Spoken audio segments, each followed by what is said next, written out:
bragging rights is today, and I cannot wait to see how this is going to play out and see the play-by-play of how this whole event is going to take place. We have a ton of competition out here today, and it's going to be extremely exciting to see how this whole event is going to unravel itself.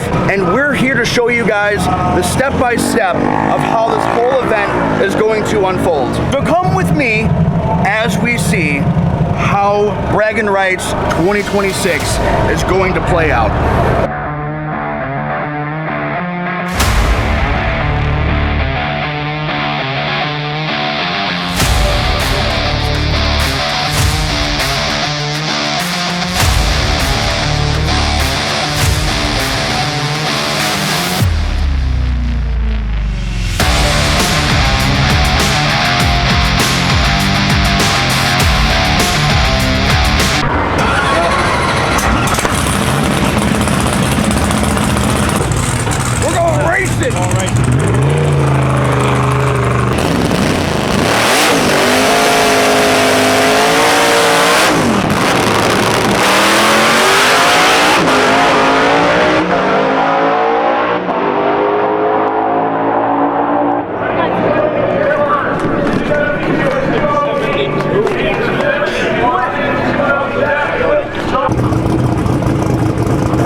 Manning's going to move on.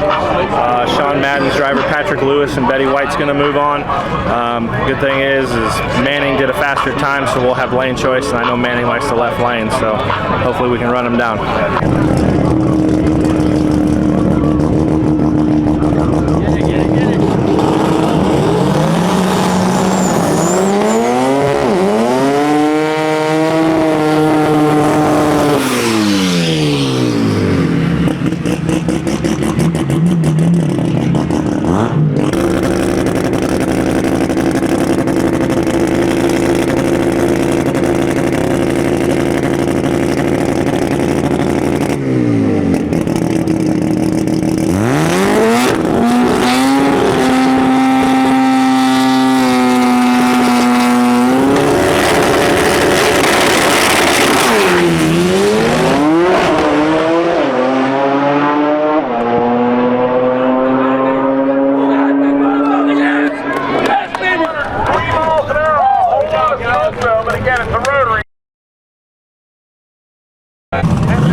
and Sean Madden took it. That was a good side-by-side race though. Nobody spun, everybody took off. Side-by-side, it was a clean race, man. So good job, Sean.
The chutes deployed on Stormbreaker on Josh Manning's car, but it could have been a whole lot worse. I'm not going to explain that to you. I'm going to have Josh explain it right now. Overlaying the data, I mean, it was the same front half 60 foot of every pass we've had all week from testing to qualifying. Just missed the number on the track, you know, tune up. I've been going out like every hour on every other day reading the track grip meter, the temperatures, and we have been consistent. So I was lazy today and I didn't go up there, and it was a little hotter, but you know, ultimately I just missed it in power management, and then what caused the wheel hop stuff, it just hit a rev limiter where it spun, and it kind of, you know, just stopped the momentum on the shock where we were at, one. And then we have a yaw meter, so if it sees like 3 or 4 degrees positive or negative yaw, the chutes deploy when I'm above 100 mile an hour. The situation could have been a whole lot worse. However, it looks like we have the finals going to be Sean Madden and his previous car running by Patrick for a second time in a row.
6:54.